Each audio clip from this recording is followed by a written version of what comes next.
Praise the lord, Jesus my life MS channel ಅನ್ನು ನೋಡುತ್ತಿರುವಂತಹ ನನ್ನೆಲ್ಲ ಸ್ನೇಹಿತರಿಗೂ ಹೃತ್ಪೂರ್ವಕವಾದ ವಂದನೆಗಳನ್ನು ಸಲ್ಲಿಸುತ್ತೇನೆ. ಹೆರೋದ್ಯಳ ಕುರಿತು, ಆಕೆಯ ಮಗಳಾದ ಸಲೋಮಿಯ ಕುರಿತು ಈ ವಿಡಿಯೋದೊಳಗೆ ನೋಡೋಣ. ಹೆರೋದ್ಯಳು ಯೇಸು ಕ್ರಿಸ್ತನು ಇದ್ದಂತಹ ಕಾಲದಲ್ಲಿ ಇನ್ನೊಬ್ಬ ಕ್ರೂರಳು ಎಂದು ಹೇಳಬಹುದು. ಆಕೆಯನ್ನು ಮತ್ತೊಂದು ಹೆಜೆಬೆಲ್ ಎಂದು ಕರೆಯಬಹುದು. ಈ ಹೆರೋದ್ಯಳು ಯೇಸು ಕ್ರಿಸ್ತನಿಗಿಂತ ಸುಮಾರು 12 ವರ್ಷ ಮುಂಚೆ ಹುಟ್ಟಿದವಳು. ಯೇಸು ಕ್ರಿಸ್ತನು ಬರುವುದಕ್ಕಿಂತ ಮುಂಚೆ ಈಕೆ ಹುಟ್ಟಿದಳು. ಆಸ್ಮೋನೆನ್ ವಂಶದವಳು ಈಕೆ. ಮುಂಚೆ ಹೆರೋದನು ಆಳುತ್ತಿದ್ದಂತಹ ಕಾಲ ಅದು. ಯಹೂದ್ಯ ಪ್ರಾಂತ್ಯಕ್ಕೆ ಹೆರೋದನು ದಿ ಗ್ರೇಟ್ ಪರಿಪಾಲನೆ ಮಾಡುತ್ತಿದ್ದಂತಹ ಕಾಲವು ಅದು. ಹೆರೋದ್ ದಿ ಗ್ರೇಟ್ಗೆ ಬಹುತೇಕ 5 ಮಂದಿ ಕುಮಾರರು. ಮುಂಚೆ 3 ಮಂದಿ ಹುಟ್ಟಿದ್ದರಿಂದ ರಾಜ್ಯವನ್ನು 3 ಭಾಗಗಳಾಗಿ ಅವರಿಗೆ ಕೊಟ್ಟರು. ಅನಂತರ 5 ಕುಮಾರರಿಗೆ ಅದನ್ನು ಹಂಚಿಕೊಟ್ಟರು. ಈ ಹೆರೋದ್ ದಿ ಗ್ರೇಟ್ಗೆ ಹುಟ್ಟಿದ 5 ಮಂದಿ ಕುಮಾರರು ಯಾರು ಎಂದರೆ ಅರಿಸ್ಟೋಬಲಸ್, ಆರ್ಕೋಲಸ್, ಹೆರೋದ್ ಆಂಟಿಪಸ್, ಫಿಲಿಪ್, ಅಲೆಕ್ಸಾಂಡರ್. ಅರಿಸ್ಟೋಬಲಸ್ ಎಂಬುವವರ ಮಗಳೇ ಹೆರೋದ್ಯಳು. ಹೆರೋದ್ಯಳು ಇವನ ಮಗಳೇ. ಈ ಹೆರೋದ್ಯಳಿಗೆ ಹೆರೋದ್ ದಿ ಗ್ರೇಟ್ನ ಕುಮಾರನಾದ ಹೆರೋದ್ ಅನ್ನು ಮದುವೆ ಮಾಡಿಕೊಳ್ಳುತ್ತಾಳೆ. ಇವರನ್ನು ಹೆರೋದ್ ಬೋತಸ್ ಎಂದು ಕೂಡ ಕರೆಯುತ್ತಾರೆ. ಸಂಬಂಧದಲ್ಲಿ ಚಿಕ್ಕಪ್ಪ. ಅವರನ್ನು ಹೆರೋದ್ಯಳು ಮದುವೆ ಮಾಡಿಕೊಳ್ಳುತ್ತಾಳೆ. ದೊಡ್ಡ ಹೆರೋದನು ಸತ್ತು ಹೋಗುತ್ತಾನೆ. ದಿ ಗ್ರೇಟ್ ಹೆರೋದನು ಸತ್ತು ಹೋಗುತ್ತಾನೆ. ಯೂದಾಯ, ಸಮರ್ಯ, ಇದೋಮಿಯ ಈ ಪ್ರಾಂತ್ಯಗಳನ್ನು ಆರ್ಕೆಲಾಸ್ಗೆ ಕೊಟ್ಟರು. ಹೆರೋದ್ ಆಂಟಿಪಸ್ಗೆ ಗಲಿಲಿಯ, ಪೇರೆ ಕೊಟ್ಟರು. ಫಿಲಿಪ್ ದ ಟಾಟ್ರೆಚ್ಗೆ ಇಥೋರಿಯಾ, ಟ್ರಾಕೋನಿ, ಗೌನಾಲಿಟಿಸ್ ಕೊಟ್ಟರು. ಹೆರೋದ್ 2 ಅನ್ನು ಮದುವೆ ಮಾಡಿಕೊಂಡಿದ್ದಂತಹ ಹೆರೋದ್ಯಳು ತನ್ನ ಸಹೋದರ ಅಂದರೆ ಹೆರೋದ್ 2ನ ಅಣ್ಣನಾದ ಹೆರೋದ್ ಆಂಟಿಪಸ್ ಅನ್ನು ಮದುವೆ ಮಾಡಿಕೊಂಡು ಹೋಗಿಬಿಡುತ್ತಾಳೆ. ಹೆರೋದ್ಯಳು ಆಂಟಿಪಸ್ ಇಬ್ಬರು ಇಷ್ಟಪಟ್ಟು ಮದುವೆ ಮಾಡಿಕೊಳ್ಳುತ್ತಾರೆ. ಆದರೆ ಹಾಗೆ ಹೋಗುವ ಸಮಯಕ್ಕೆ ಹೆರೋದ್ಯಳಿಗೆ ಒಬ್ಬ ಮಗಳು ಇದ್ದಳು. ಆಕೆಯ ಹೆಸರು ಸಲೋಮಿ. ಸಲೋಮಿ ಎಂಬ ಹೆಸರು ಬೈಬಲ್ನಲ್ಲಿ ಎಲ್ಲಿಯೂ ಕೂಡ ಕಾಣಿಸುವುದಿಲ್ಲ. ಅದಕ್ಕೂ ಮುಂಚೆಯೇ ಸಲೋಮಿ ಎಂಬ ಮಗಳು ಇದ್ದರೂ ಕೂಡ ಈಕೆಯು ತನ್ನ ಗಂಡನ ಸ್ವಂತ ಅಣ್ಣನಾದ ಹೆರೋದ್ ಆಂಟಿಪಸ್ನೊಂದಿಗೆ ಹೋಗಿಬಿಡುತ್ತಾಳೆ. ಹಾಗೆ ಹೋಗಿ ಬಿಡುವುದಕ್ಕೆ ಕಾರಣ ಏನು ಎಂದರೆ ಪೊಲಿಟಿಕಲ್ ಪವರ್. ಆಕೆಯು ಬೇರೆಯವರಿಗೆ ತೊಂದರೆ ಮಾಡಲು ಪೊಲಿಟಿಕಲ್ ಪವರ್ ಬೇಕಾಗಿತ್ತು. ಅದಕ್ಕಾಗಿ ಆತನೊಂದಿಗೆ ಹೋಗಿಬಿಡುತ್ತಾಳೆ. ಅಷ್ಟೇ ಅಲ್ಲದೆ ಆತನನ್ನು ಮೋಹಿಸಿದ್ದಳು.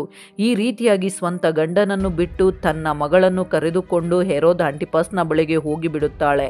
ಪಕ್ಕದ ಮನೆ ಹೆಂಡತಿ ತಮ್ಮನ ಹೆಂಡತಿಯಾಗಲಿ ಮೇಲೆ ಕಣ್ಣು ಹಾಕಬಾರದು ಎಂದು ಯಾಜಕ ಕಂಡ 18ನೇ ಅಧ್ಯಾಯ 16ನೇ ವಾಕ್ಯದಲ್ಲಿ, 20ನೇ ಅಧ್ಯಾಯ 21ನೇ ವಾಕ್ಯದಲ್ಲಿ, ಕೆಲವು ಧರ್ಮಶಾಸ್ತ್ರದಲ್ಲಿ ಸ್ವಲ್ಪ ವಾಕ್ಯಗಳ ಪ್ರಕಾರ ಹೀಗೆ ಮಾಡಿದವರನ್ನು ತುಂಬ ತಪ್ಪು ಎಂದು ಪರಿಗಣಿಸಲಾಗಿದೆ. ಧರ್ಮಶಾಸ್ತ್ರದ ಪ್ರಕಾರ ವಿರೋಧವು ಪಾಪವು. ಆದುದರಿಂದ ಇದು ತಪ್ಪು. ಇದು ಸ್ವಲ್ಪ ನಿಗೂಢವಾಗಿತ್ತು.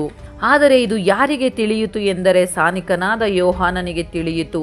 ಇನ್ನು ಏನಿದೆ, ಹೆರೋದ್ಯಳ ಬಳಿಗೆ ಬಂದು ಬೈಯುತ್ತಾರೆ, ಗಟ್ಟಿಯಾಗಿ ಎಚ್ಚರಿಸುತ್ತಾರೆ. ಇದು ಎಂತಹ ವ್ಯರ್ಥ ಕೆಲಸ. ಮಾರ್ಕನು ಬರೆದ ಸುವಾರ್ತೆ 6ನೇ ಅಧ್ಯಾಯ 17ನೇ ವಾಕ್ಯದಲ್ಲಿ ತಿಳಿಯುತ್ತದೆ. ತುಂಬ ಧೈರ್ಯಶಾಲಿಯಾದ ಯೋಹಾನನು ಹೋಗಿ ಬೈದನು. ಅದ್ಯಾಗೋ ಯೋಹಾನನು ಪರಿಶುದ್ಧನೂ ಶ್ರೇಷ್ಠನೂ ನೀತಿವಂತನು ಎಂದು ಹೆರೋದನಿಗೆ ತಿಳಿದಿತ್ತು. ಹೆರೋದನಿಗೆ ತಿಳಿದಿದ್ದರಿಂದ ಯೋಹಾನನು ಎಂದರೆ ಭಯಪಡುತ್ತಾನೆ. ಆದರೆ ಹೀಗೆ ಬೈಯುತ್ತಿದ್ದರೆ ಹೆರೋದ್ಯಳು ಮಾತ್ರ ಸುಮ್ಮನಿರಲಿಲ್ಲ. ಸಾಯಿಸಬೇಕೆಂದುಕೊಂಡಳು, ದ್ವೇಷವಿಟ್ಟುಕೊಂಡಳು.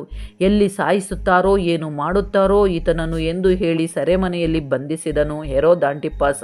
ಹಾಗೆ ಬಂಧಿಸುವುದಕ್ಕೂ ಕಾರಣ ಹೆರೋದ್ಯಳೇ. ಹೆರೋದ್ಯಳ ವರ್ತನೆಯಿಂದಲೇ ಆತನು ಯೋಹಾನನನ್ನು ಬಂಧಿಸಿದನು. ಹೆರೋದ್ಯಳ ಪ್ರಯತ್ನಗಳು ಫಲಿಸಲಿಲ್ಲ. ಆದರೆ ಅವಕಾಶಗಳಿಗೋಸ್ಕರ ನೋಡುತ್ತಿದ್ದಳು. ಹೆರೋದ್ಯಳು ತನ್ನವರಿಗೆ, ತನ್ನ ಕುಟುಂಬಕ್ಕೆ ಆಗಲಿ ಒಳ್ಳೆಯದನ್ನು ಮಾಡಲಿಲ್ಲ. ಕನಿಷ್ಠ ಸಹಾಯ ಕೂಡ ಮಾಡಲಿಲ್ಲ. ಬಂಧುಗಳನ್ನು, ಮನೆಯವರನ್ನು ಗಮನಿಸಿಕೊಳ್ಳುತ್ತಿರಲಿಲ್ಲ. ಸ್ವಂತ ಕುಟುಂಬವನ್ನು ಕೂಡ ಗಮನಿಸಿಕೊಳ್ಳುತ್ತಿರಲಿಲ್ಲ. ಸಾನಿಕನಾದ ಯೋಹಾನನ ಮಾತುಗಳು ದೇವರ ಮಾತು. ಎಲ್ಲರೂ ಭಯಪಡುತ್ತಾರೆ. ಆದರೆ ಆ ಮಾತುಗಳನ್ನೇ ಹಿಡಿದು ದ್ವೇಷವಿಟ್ಟುಕೊಂಡಳು. ಆಕೆಯು ಯಾವ ರೀತಿ ತನ್ನ ಮನಸ್ಸಿನಲ್ಲಿ ವಿಷ ಇಟ್ಟುಕೊಂಡಳು ಎಂದರೆ ಭಯಂಕರವಾಗಿ ಬದಲಾದಳು. ಆತನನ್ನು ಸಾಯಿಸಬೇಕೆಂದುಕೊಂಡು ದ್ವೇಷ ಮಾಡಿದಳು. ಯಾಕೆ ಎಂದರೆ ಆಕೆಯ ಸ್ವಭಾವ ಏನು ಎಂದರೆ, ಆಕೆಯ ಲಕ್ಷಣಗಳು ಏನು ಎಂದರೆ ಓವರ್ ಆಂಬಿನೇಷನ್ ಇಂದ ಇದ್ದಳು. ಅಷ್ಟೇ ಅಲ್ಲ, ಪೊಲಿಟಿಕಲ್ ಪವರಿಗೋಸ್ಕರ ಎದುರು ನೋಡುತ್ತಿದ್ದಳು, ಅಹಂಕಾರದಿಂದ ಇದ್ದಳು, ಆ ಹಕ್ಕು ಬೇಕೆಂದು ಬಯಸುತ್ತಿದ್ದಳು. ಅಷ್ಟೇ ಅಲ್ಲ, ಯಾರನ್ನಾದರೂ ನಿಭಾಯಿಸುವ ಕ್ಯಾರೆಕ್ಟರ್ ಇತ್ತು, ಶರೀರದಲ್ಲಿ ಕೂಡ ಆಕೆಯು ಆಕರ್ಷಿಸುತ್ತಿದ್ದಳು. ಅಷ್ಟೇ ಅಲ್ಲದೆ ಅಕ್ರಮ ಸಂಬಂಧದಿಂದ ಇದ್ದಳು. ಆಕೆ ಯಾರಿಗೂ ಒಳಗಾಗುವ ವ್ಯಕ್ತಿಯಂತೂ ಅಲ್ಲವೇ ಅಲ್ಲ. ತುಂಬ ಅಹಂಕಾರದಿಂದ ಇದ್ದಳು, ಇಂಥ ಕ್ಯಾರೆಕ್ಟರ್ನಿಂದ ಇದ್ದಳು. ಆಕೆಯು ಯೋಹಾನನನ್ನು ಏನಾದರೂ ಮಾಡಬೇಕೆಂದು ಈ ಹೆರೋದ್ ಆಂಟಿಪಾಸನ್ನು ಒತ್ತಾಯಿಸುತ್ತಿದ್ದಳು. ಅದಕ್ಕೆ ಸಹಿಸಿಕೊಳ್ಳಲು ಆಗದೆ ಎಲ್ಲಿ ಯೋಹಾನನನ್ನು ಸಾಯಿಸಿ ಬಿಡುತ್ತಾಳೋ ಎಂದು ಆತನನ್ನು ಬಂಧಿಸಿ ಸೆರೆಮನೆಯಲ್ಲಿ ಹಾಕುತ್ತಾರೆ ಹೆರೋದ್ ಆಂಟಿಪಾಸ್. ಬಂಧಿಸುವುದಕ್ಕೂ ಸೆರೆಮನೆಯಲ್ಲಿ ಹಾಕುವುದಕ್ಕೂ ಕೂಡ ಯಾವ ತಪ್ಪು ಸಿಕ್ಕಲಿಲ್ಲ, ಯಾವ ತಪ್ಪು ಕೂಡ ಮಾಡಲಿಲ್ಲ. ಮಾಡದಿದ್ದರೂ ಕೂಡ ಬಂಧಿಸಿದರು. ಆದರೆ ಒಂದೇ ಒಂದು ಕಾರಣ, ಸಾನಿಕನಾದ ಯೋಹಾನನು ಪಾಪವನ್ನು ಗದರಿಸಿದರಿಂದ ಅವರಿಗೆ ಕೋಪ ಬಂದಿತು. ಆ ಒಂದು ಕಾರಣದಿಂದಲೇ ಸೆರೆಮನೆಯಲ್ಲಿ ಹಾಕಿದರು. ಆದರೂ ಹೆರೋದ್ಯಳ ಕೆಟ್ಟ ಮನಸ್ಸು ಅಷ್ಟಕ್ಕೆ ಸುಮ್ಮನೆ ಆಗಲಿಲ್ಲ. ಸೆರೆಮನೆಯಲ್ಲಿ ಕೂಡ ಯೋಹಾನನನ್ನು ಸಾಯಿಸಬೇಕೆಂದು ನೋಡಿದಳು.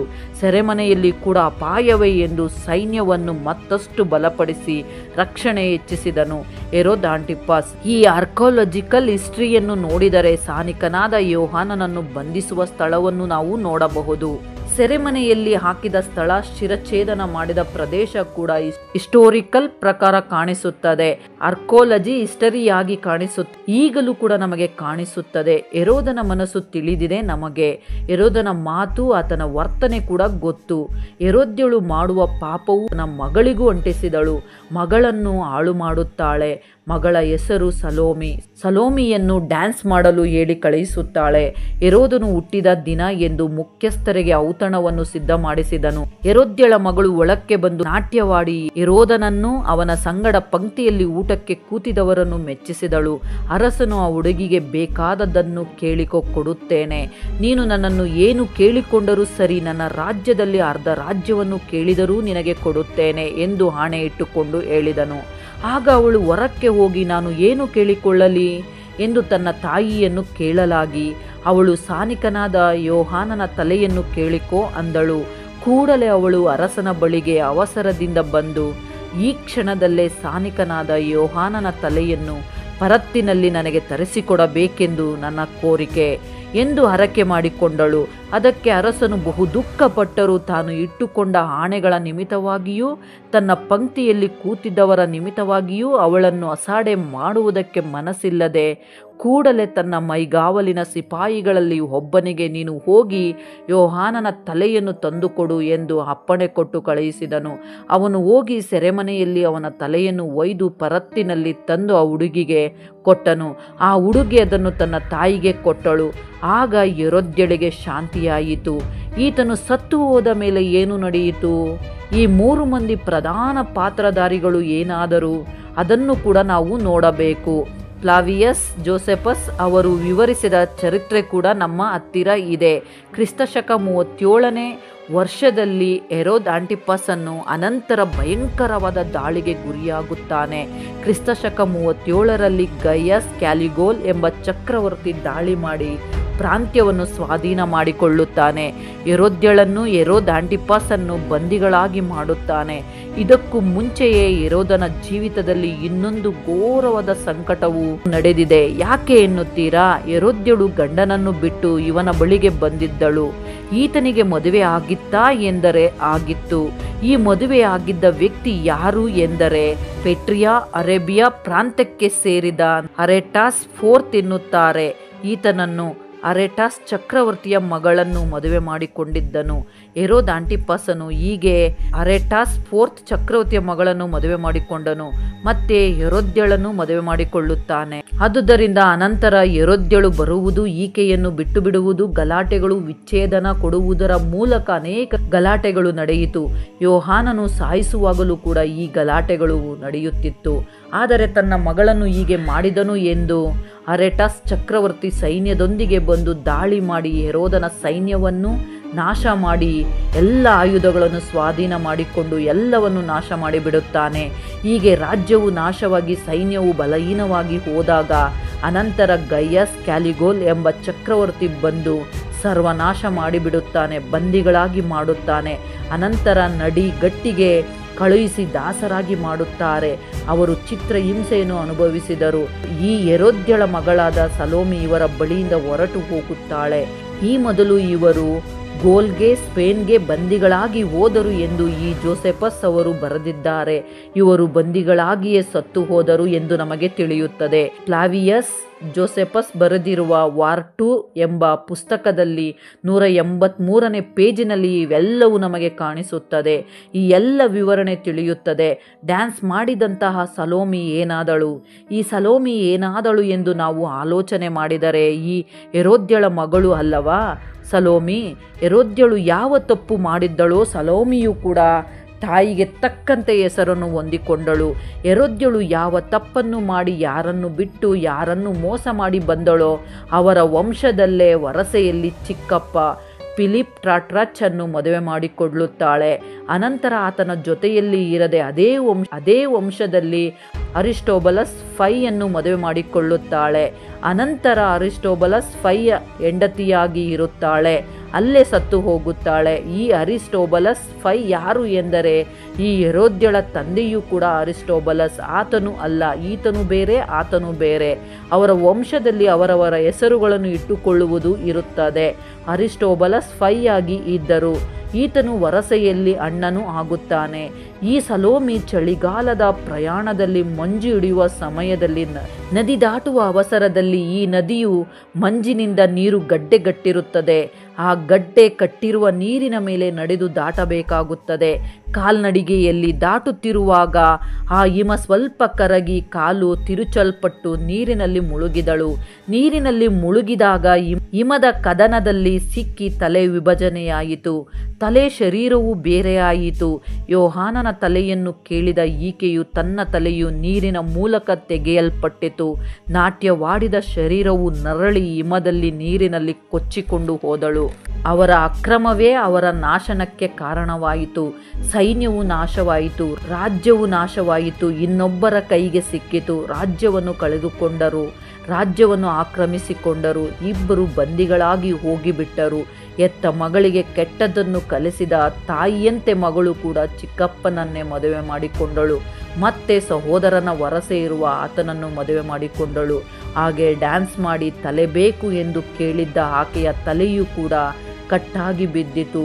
ಕತ್ತಿಯೂ ಅಲ್ಲ, ಬೆಂಕಿಯೂ ಅಲ್ಲ, ನೀರಿನ ಮೂಲಕ ತಲೆ ಕಟ್ಟಾಗಿ ಬಿದ್ದಿತು. ಯೋಹಾನನು ಕೂಡ ನೀರಿನ ಮೂಲಕ ರಕ್ಷಣೆಯ ದೀಕ್ಷಾಸ್ನಾನ ಕೊಟ್ಟು ದೇವರ ರಾಜ್ಯಕ್ಕಾಗಿ ಸಿದ್ಧ ಮಾಡುತ್ತಿದ್ದಾರೆ. ಆತನ ಮರಣವನ್ನು ಕೇಳಿಕೊಂಡ ಆಕೆಗೆ ನೀರಿನ ಮೂಲಕವೇ ಮರಣಿಸಿದಳು.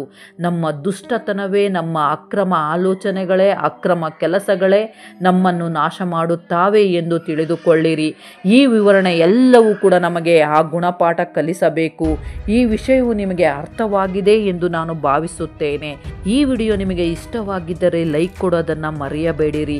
ಹಾಗೆ ಸಬ್ಸ್ಕ್ರೈಬ್ ಮಾಡಿಕೊಳ್ಳಿರಿ, ಇತರರಿಗೂ ಶೇರ್ ಮಾಡಿ. ಮತ್ತೊಂದು ಅದ್ಭುತವಾದ ಅಂಶದೊಂದಿಗೆ ನಿಮ್ಮ ಬಳಿಗೆ ಬರಲು ಪ್ರಯತ್ನ ಮಾಡುತ್ತೇನೆ. ದೇವರು ನಿಮ್ಮೆಲ್ಲರನ್ನು ಆಶೀರ್ವದಿಸಲಿ. ಆಮೇನ್.